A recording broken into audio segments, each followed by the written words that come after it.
जैसे ही उसने कार से निकलने की कोशिश की, उसका पैर किसी चीज में फंस गया और वो कार में वहीं फंस गई। घबराहट में उसने एक्सीलरेटर दबा दिया, जिससे कार सीधा सामने के खंभे से टकरा गई।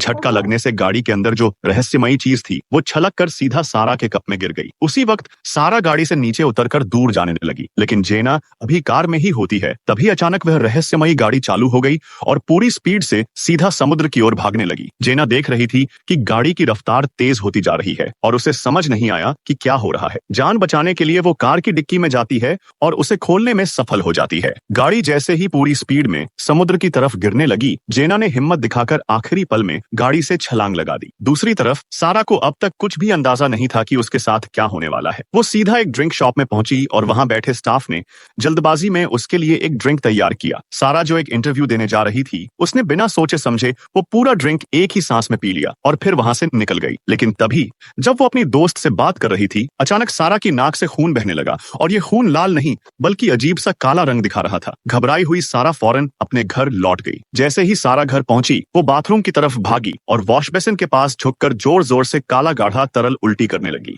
ऐसा लग रहा था जैसे उसके अंदर कोई जहर या अजीब जीव घुस चुका हो। फिर वो जीव सारा के पीछे लग जाता है। वहां से भागी हुई सारा मेट्रो में चढ़ जाती है।